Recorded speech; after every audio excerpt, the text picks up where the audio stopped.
Hey everybody, it's Steve from Still Working It Out, Life on the Road. That's my channel, Still Working It Out, Life on the Road. Before I get going, Guatemalan Gold, my little brother's company. They sell coffee. It's some of the best coffee I've ever had before. Straight from Guatemala. My little brother's father-in-law is a very, very talented coffee taster from Guatemala. And so that's how they source their coffee, specifically from the farms that guy knows is the best they have. So anyway, GuatemalanGold.com. It's what I drink. I love it. And I highly recommend it. I don't get paid for this, by the way. It's just a gift from me to you. Coffee is holy, in my opinion. If you could have, and I used to have a little bit of a gig selling coffee. If you could have a gig selling coffee, that is pretty much the ultimate calling. You know, that's like religion, but even better. It just makes people happy. So I don't really have a ton of stuff to talk about today specifically. So what I'm going to tell you is today is Friday, July something, 20 something. I know, I'm really organized. But anyway, the reason I'm making the video is tomorrow I'm leaving. I'm in Clinton, Iowa right now at my house. I don't know if you can tell or not, but not in the little crappy apartment anymore. But tomorrow I'm leaving to go to Springfield, Missouri, which is one of the 3 places that Prime Trucking does their orientation and starts people out. So I'm officially hired. So when I get down there, they'll put me up in a hotel and I'll be there for orientation and then start out on the road for like 2 or 3 months with a trainer, just to make sure that I, know their system and stuff like that. Trucking is it sounds easy to drive truck. The hardest part sounds like it's the big truck and stuff, but that's not true. In my opinion, the hardest part is knowing all the procedures to pick trailers up from whoever's shipping it, or whether it's a distribution center, DC, for them, and knowing how to drop them off. You're not just dropping them off most of the times. You're actually parking them in to a specific place where they're going to unload it and stuff like that. And so you have to find out from a person, they want to know what trailer you've got. That tells them what is in the trailer. And, then they tell you where to take it to, what gate to take it to, or what parking spot, depending on what's going on. And you leave it there, and they tell you what trailer to pick up, which is usually empty, to take someplace else. Or not necessarily empty, to take someplace else. So there's this whole procedure thing, and that doesn't even include places they want you to fuel and the way they want you to fuel, because they got to pay for it and all that kind of stuff. So anyway, I'm starting my adventure as being a truck driver. You guys don't know this. I doubt I've ever talked about this, but it was funny when I was filling out the employment application for Prime. I realized that, and I've realized this before, it's definitely not a first, but I've had a different job, unless it was my own. I've had my own companies for the last, 20 years, but for the most part. But I've done some other things, like I was a bus driver for a while, and then I was a bus driver at a different company for a while, and stuff like that. So, and I looked at it, and I've had a different job or more than one job at a time almost every year to 2 years of my entire life. The military was the longest that I spent any one place, one job. And the rest of the time it was all going from place to place. It was, it's simple, 2 things basically. One, I'm not very good at taking crap. This never have been. You get a supervisor or somebody that comes into work and they've had a bad night, or they're having a bad life or whatever like that, and they decide to take it out on you for no reason, having nothing to do with the job you're doing and stuff like that. I'm not good at that.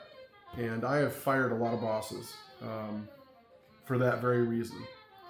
One time when I was a kid, I was working at a store, like Christmas help type of thing in high school, and I was on one aisle, and I heard a supervisor yell at a friend of mine from high school who was this little fella, and yelled at him that she was going to kill him if he didn't hurry up. And I was like, man, I walked around to the other side of that aisle, and I told her, I said, Joel, she's not going to kill you, and she's not even going to touch you. So don't stress, because he was a little fella, and I was worried about, how he was perceiving that, because she was sounded straight up like she was a piranha right there. And she told me I was fired, and I said, no, you don't understand. I told him first because I thought I was concerned that he was be worried, about this, but I quit. And, you can fire me all you want to, but I officially quit. You don't have to worry about anything, covering me or anything like that, because I'm out. I wasn't about to work for somebody that was, and she had been going off on us for she was under a lot of pressure apparently. But when she told that little Joel she was going to kill him, I thought, well, that was it. That was the last straw. So I fired her. So yeah, I'm one of those people. I learned early on in life that if you're a good worker, meaning that you take the initiative, you don't leave things half done, you don't cut corners, even if they give you an assignment and you see something right there, just happen to be right there and it needs doing, and it's not going to be stepping on anybody's toes like a union thing or something like that, just do it. You don't have to say anything about it. Because the worst thing is when somebody comes back into your area of operation where you were at just a minute ago, and yeah, you got your little thing done right there, but then there's this other stuff right there that's really obvious. I mean, who knows what it is? Maybe it's some trash on the ground. Maybe it's some boxes that fell over and they just needed picked up and maybe repacked or whatever. And they know that you were just there and you saw that and you didn't bother to do that. I've hired a lot of people in my time, and I've employed a lot of people in my time, and I would be looking for somebody that would take the initiative to actually do those things, because they got it, they understood the assignment. and I have to say I've been around, I've had a lot of people work for me over time that were shockingly lazy. And it's not that they're stupid. I interviewed them. So I didn't hire anybody that was, a moron, I hired some people that I later let go because found out they were racist or something like that. You can't be very smart if you're doing that. But when you're going around cutting corners and doing things half right, just enough, you think, and when I'm asking them, hey, what was the thought process on this? When you saw this right here, and I'm trying to, and it's sad that when you have to try to explain to adults what doing a good job looks like. It's one thing when you've got a kid mowing your lawn and you're explaining some real basic stuff because they're pretty young, they don't know everything yet, right? So you're explaining to them, what not to do and what to do, and some really common sense stuff for adults. But when you're having to explain those little things like that to an adult, one, I'm embarrassed for them. Two, I'm trying to figure out how I can not fire them, and if this is something that they will fix going forward, if they'll stop doing whatever it is that they were doing, it was silly going forward. And there's plenty of times when it becomes kind of obvious that there is no way to fix it. And I always take that as it's not on them. The person that was racist that I was telling you about that I fired, that's 100% on them. But if somebody had interest enough in a company that I have to come look, and I end up deciding to hire them unless I'm desperate for some reason, it means that they showed some spark, and that later if I'm having to think about letting them go because that spark's gone, that's my fault. That's always a failure of leadership.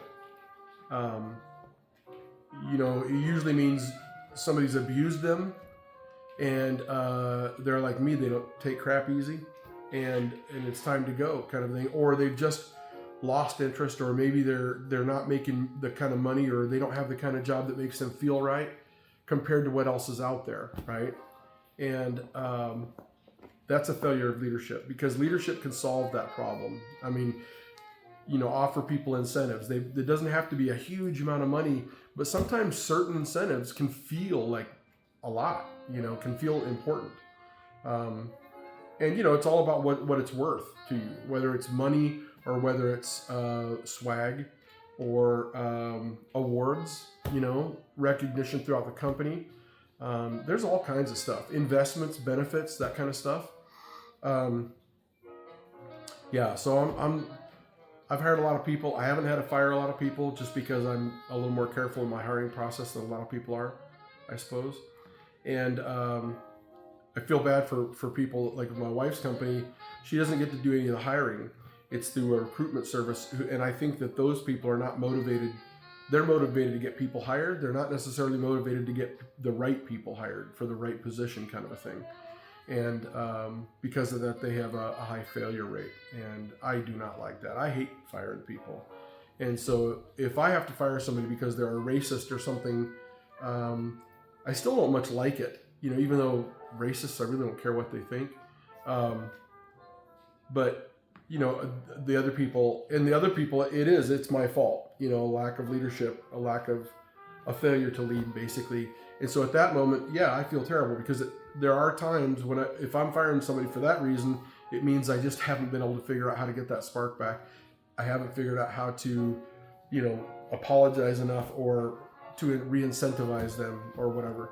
And I know sometimes that's possibly not even my fault. Maybe it is, but maybe it was something that was brewing before they got hired. But if I hired him, they showed interest and spark, and I thought I could fan that flame into something at one time. But I have to say, I haven't had to fire many people in my life, that I've hired anyway, because I am discerning when I do that. So anyway, I have no idea why I started talking about that. It's one of the things about being me. So by the way, I don't know if I've told you guys, but I'm actually writing 3 books at the same time. Not really. 2 of them are kind of on hold, but one of them is the one that I'm focusing on right now. I've got 17 chapters done, and I'm citing everything. It's a nonfiction. It's stuff that it's based kind of in science, and so I'm looking stuff up. I'm getting really good sources.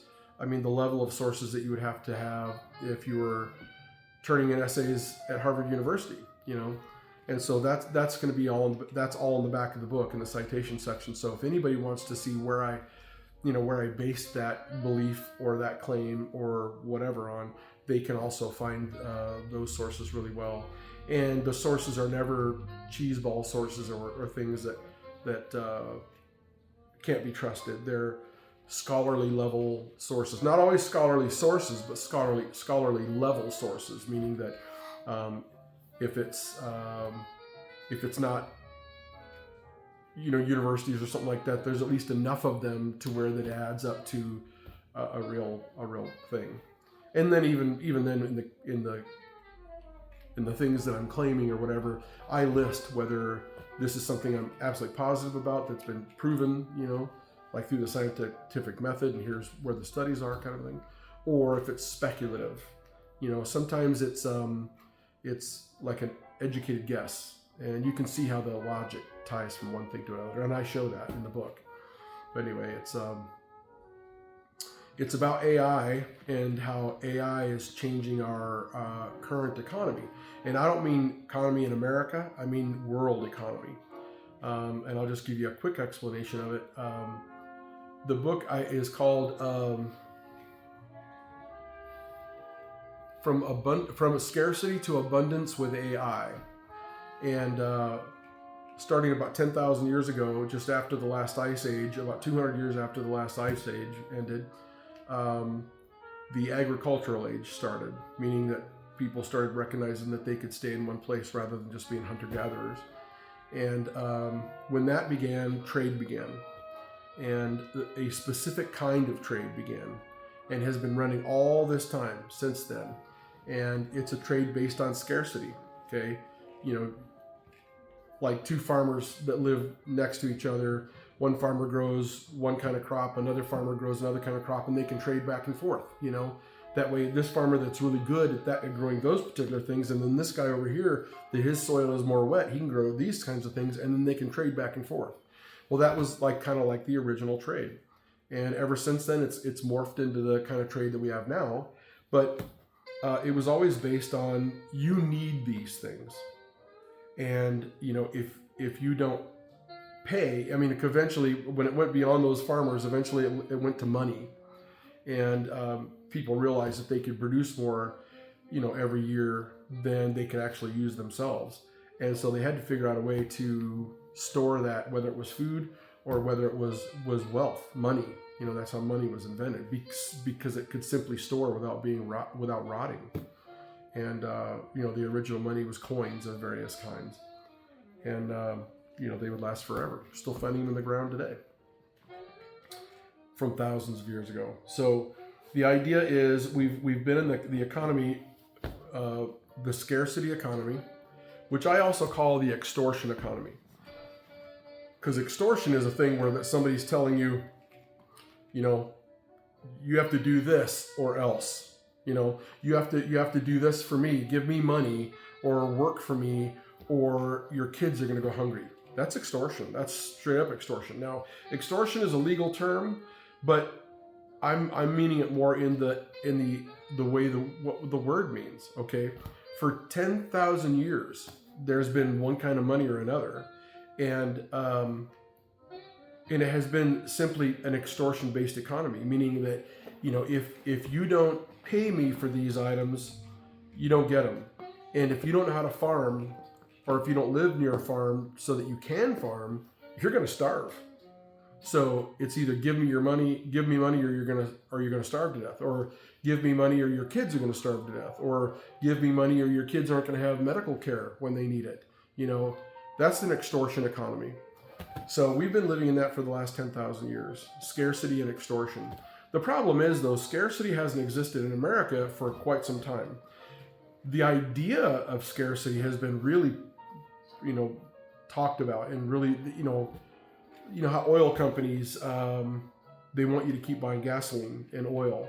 And so when somebody invents a car engine that runs on water, they buy that patent. That guy's rich in Tahiti someplace, but then they take that patent and they put it on a shelf at the oil company, and nobody else can touch that anymore. You know, nobody can build that, nobody can design that, nothing. You know, or I should say, build that design. And in a lot of ways, very wealthy people that have, we'll call them the holders, the people that hold the properties, that hold the goods, that hold the resources. They're very often, as an example, the diamond market. The De Beers in New York have a huge stockpile of diamonds, whether they're cut diamonds or whether they're rough diamonds, in storage. But they only let out a certain number, and that keeps the price of diamonds very, very high. Okay, that is an engineered scarcity that keeps a market artificially high. Well, we live in a market like that, not just with diamonds. Imagine with food, you know, your basic food that you have to go to the store and buy. If you don't have money, they're not giving it to you for free. There are welfare programs and stuff, but it's like pulling teeth from a tiger to get any of that. And a lot of the people that really need it don't get it. And a lot of people that don't need it abuse it. And it makes it to where that it's this big thing where that, you know, some people are sick and tired of paying taxes for something they know is bogus. And some people are just greedy bastards, and they don't want to share. And then politicians live on that kind of thing by getting all these people excited about, you work really hard and these people aren't doing a thing, and they're immigrants, you know, and whatever. So the idea is we're in an extortion economy and a scarcity economy. There's no need for scarcity. We've got the technology, and we've had the technology for a long, long time. to make sure that everybody had all the food they could possibly eat. The amount of space there is to people say, well, time is scarce. And when I mean time, meaning what? Meaning your lifespan, because you only get so much of it. Well, science is working on that very hard, and it's already been said by a bunch of real big geniuses at MIT that the first person that's going to live to be over 1,000 years old has already been born. Wrap your head around that, because of nanotechnology and stuff like that. They've been working for a long, long time on this, and they're really making headway now because of AI. And as soon as an AI will itself start, redesigning itself and improving itself, then AI itself is going to redesign robots. Like one of the most difficult things on robots are hands and feet, because they're so intricately designed, And but once AI starts recursively improving itself, it will suddenly take jumps forward on how well things like that are designed. And AI is also currently working, along with big companies like Google and things, they're working on something called brain freeze, quantum computing. And quantum computing basically is really interesting. It works in the molecular level and stuff like that, but it makes things go 1,000 times faster than they are now. And I'm not exaggerating. It's about 1,000 times faster. So a computer, imagine you yourself doing a puzzle, and all the pieces, you've got to examine all the pieces and fit them all to where they go. And a computer would do that, would look at every single piece and instantly see where they all go. It's 1,000 times faster. Instead of having to do one, try that doesn't work, try that doesn't work, that doesn't try that. It tries everything at the same exact time. Like it's got a million arms, kind of like to try all those things, and a million eyes, right? Well, as soon as, and it's just a question of thermodynamics. With quantum computing, they got to figure out how to make this operate, qubits, how to make them operate more stably. They can't handle any vibration whatsoever, and they have to be kept at like minus 400 degrees or something like that. So when they figure out how to make qubits stable, where that they don't need that insane temperature, and they also don't need that insane stability, quantum computing will be hatched. It's already around. Okay, it's not a theoretical thing. It's just not around big enough to be scaled into a big thing. But AI being able to work 24/7 at the speed of light on things, because that's how fast electricity goes, is light, right? Speed of light. It will do that, and once it solves that, it will be able to do things. Once it solves quantum computing, it'll solve itself to where there is a super intelligence, meaning that it'll know every single thing. It'll access every computer in the world instantly. It'll see every library in the world. It'll see every hospital in the world. It'll see every discovery that's ever been made, every book that's ever been written, whether it was fiction or reality, and then every computer instantly will be just as smart as all the others. So the idea is, when you ask AI a question, it will be able to answer in the smartest way possible, meaning that is if you're talking to every single super genius in the world that's ever lived.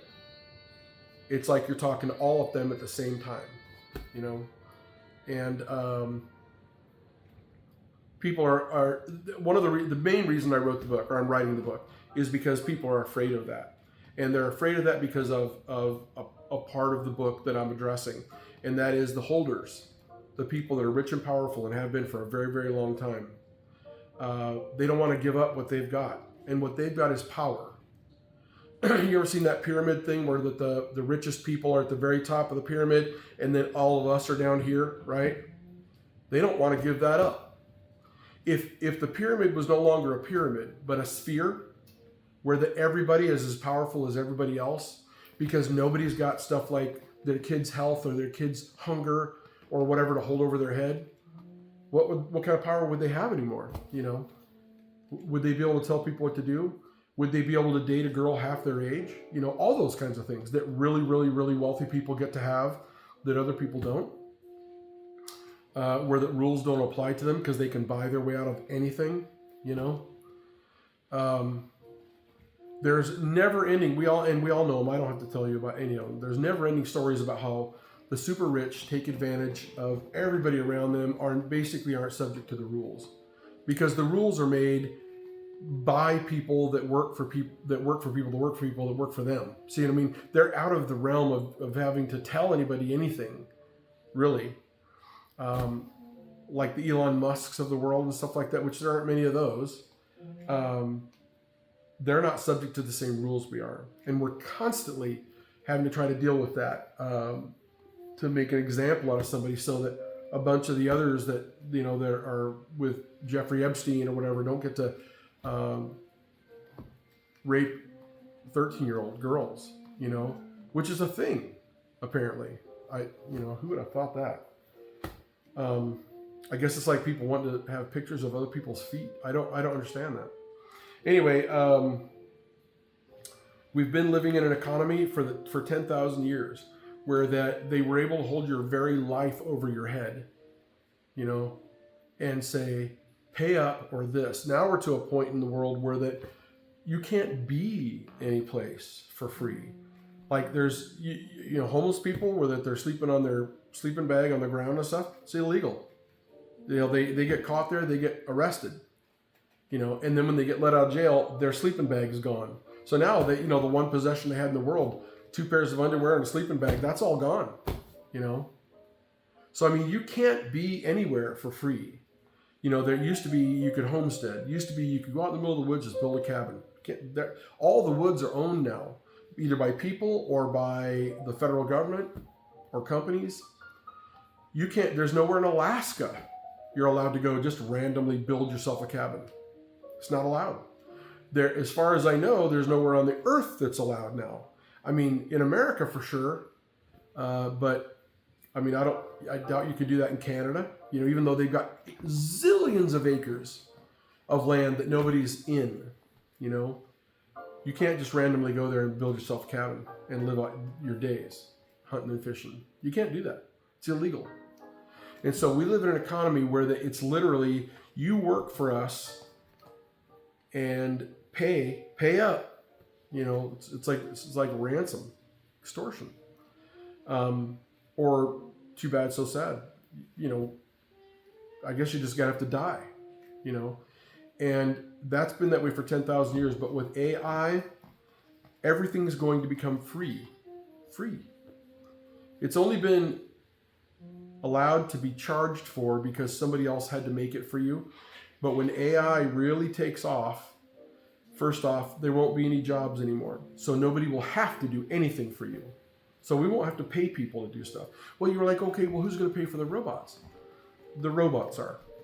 The robots are going to pay for the robots. Why? Because there's no pay. The materials already exist. You know, and even if none of the materials existed right now out of the ground, robots could go dig that up just by robots that already exist. You know, and robots are going to make robots, and pretty soon there won't be any people in that chain anywhere to have to get paid. Medical people, they're going to be one of the first replaced. Doctors and nurses, surgeons are going to be some of the first replaced by AI. Because every time you go to the doctor from now on, when there's an AI robot there, they'll be the most brilliant doctor in the existence of human beings, because they'll know every single thing that the smartest doctor ever knew, because it's all been digitized, and it'll know it immediately, and it'll have instant recall all the time, not like human beings. So medical stuff will no longer be able to be held over our head. Food won't be able to be held over our head because, you know, we're very, very close. We're already using robotics in farms, and we're very, very close to having no need for any human beings in farms. Very close, with a couple little things that are coming right around the corner. Within 2 years, we'll have 100% complete, comparable, capable AI robots in 2 years.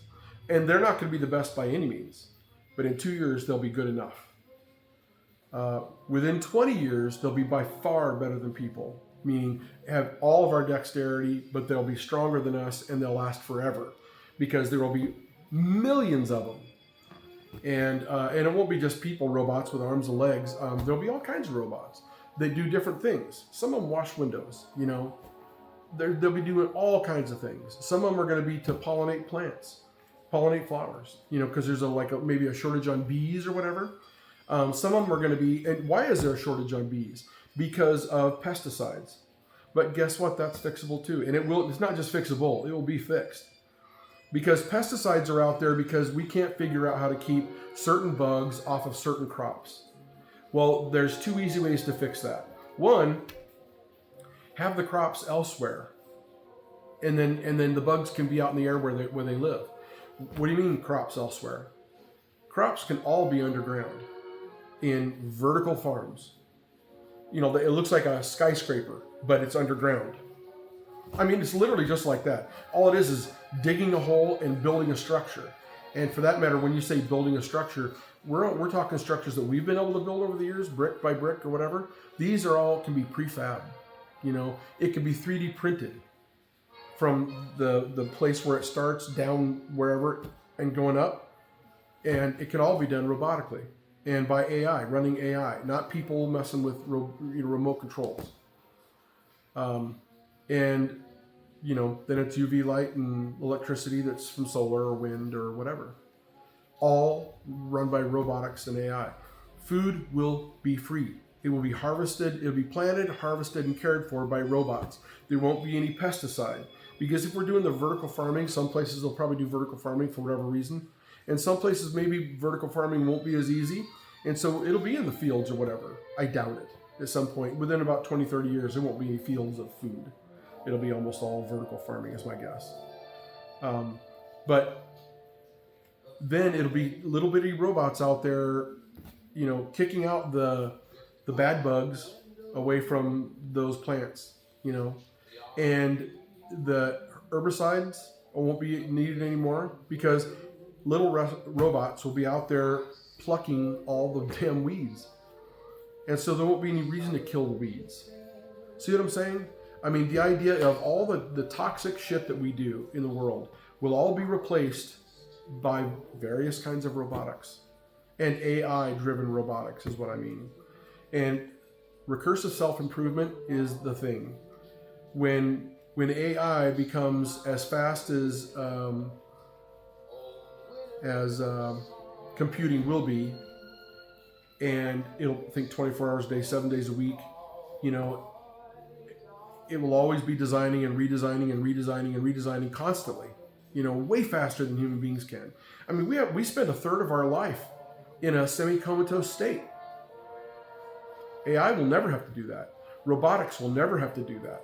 You know, even when robots need to have maintenance done and stuff like that, they'll have a system, just like we do with our shifts or whatever, where an AI goes and, or a robot goes and sits down to charge up, or goes to their station to charge up, or goes to their station and they're charging while somebody else is doing maintenance on them, you know, replacing parts or whatever.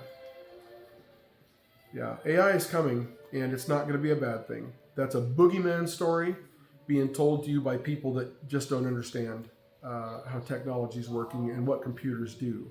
You ever heard of anthropomorphizing, where that we put things on animals and objects and stuff, where that people name their cars, or they think of their teddy bear as a real pet, you know, or whatever.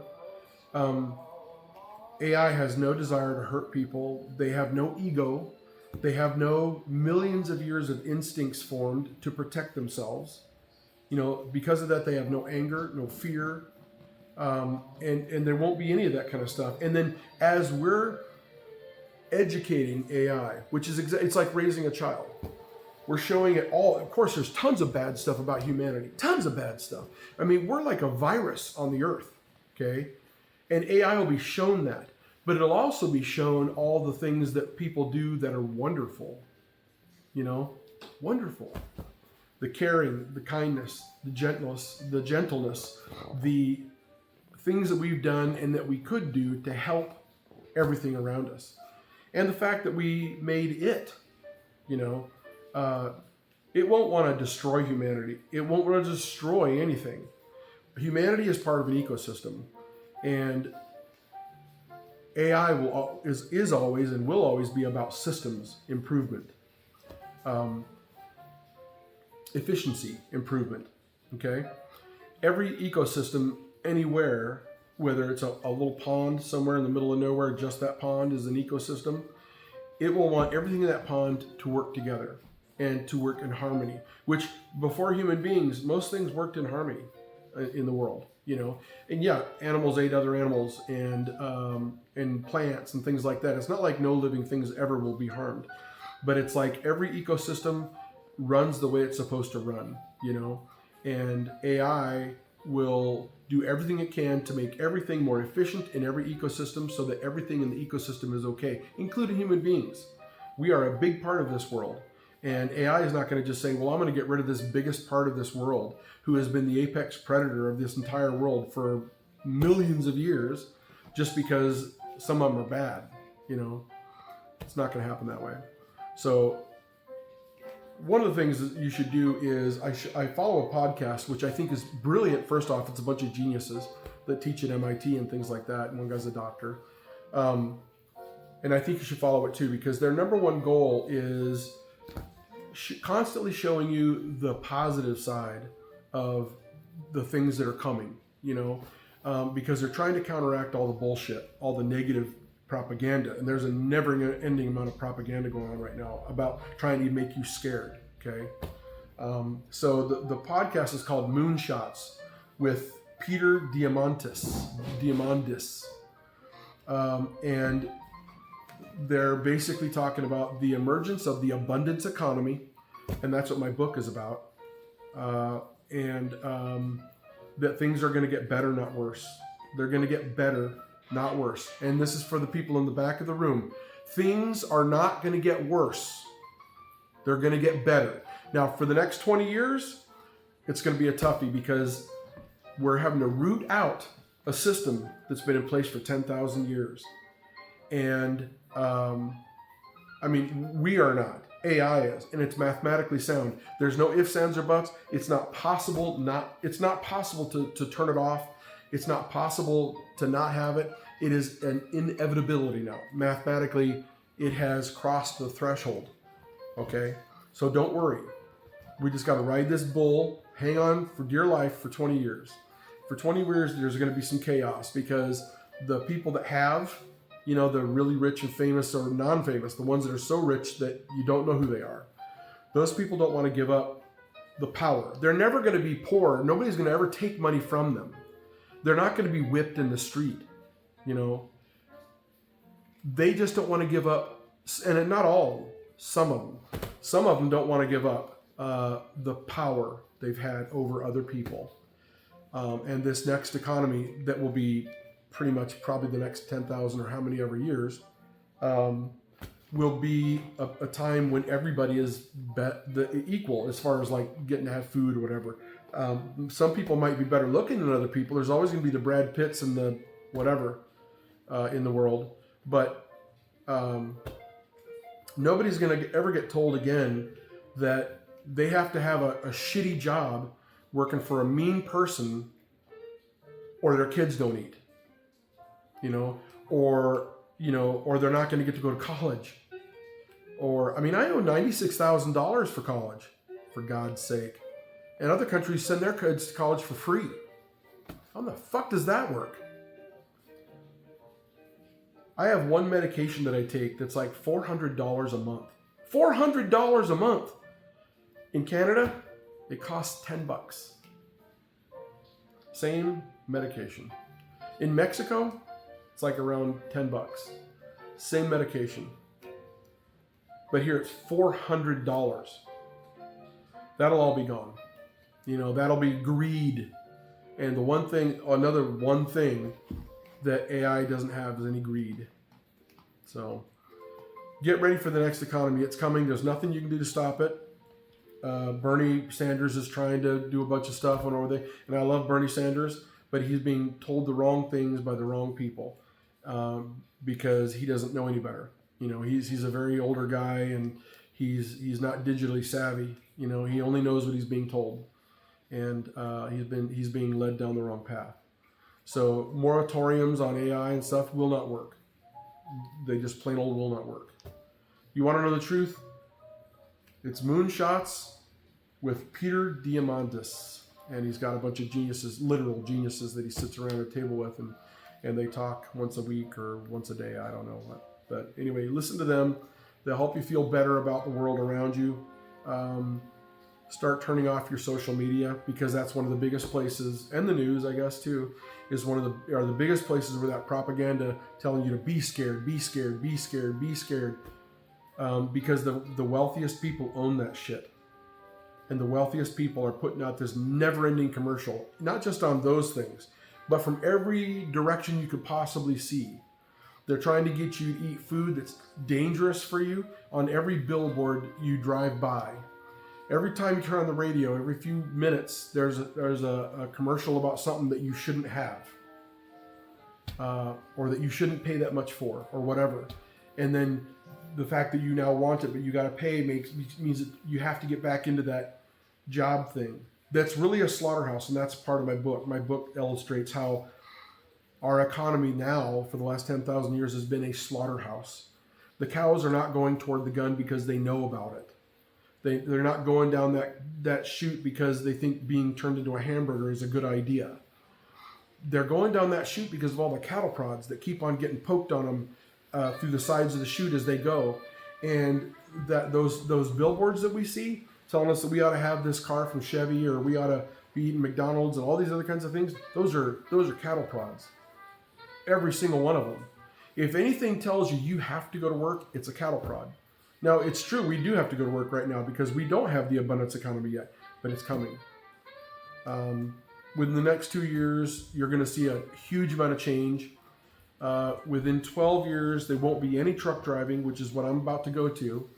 I'm going to ride the last bit of the industry out for the next 5 years or so, and then I'm going to start my business. And it's not that there won't be any businesses, entrepreneurship. If you can imagine anything that people will want to pay you to do, or pay other people to do, or whatever, maybe it'll just because they want something from a person, not a robot, right? At some point, it'll be very difficult to tell the difference between people and robots. It really will. Human beings will be almost indistinguishable. I mean, at some point, they will literally be indistinguishable, you know? Like me, I could be 100% replaced by nanobots, which would just be every cell in my body, every cell in my hair, every cell everywhere that I'm on me is not biological. It's a robot, meaning that and I can tell it, hey, I don't like that I look like I'm in my 50s. I can tell it, hey, why don't you go back to 30, you know? And then a few days later, I'd look like I did when I was 30, you know? And like, that's why they're saying that the first person that's going to live to be over 1,000 years old has already been born now. That's positive. Good changes are coming. So anyway, I'm heading off to do some trucking, leaving tomorrow morning, and I'm not going to make any messages for you guys for probably 2-3 weeks, and then I will make another post. Okay. So anybody, as I always say, stay positive, stay optimistic. You know, there's lots of great things coming. Don't give up on yourself. If you've got a business, or if you're in college, or if you're in a marriage that you're not loving, you know, you don't feel like it's going the right way or whatever, or if you've got a really challenging kid, you know, I was one of those.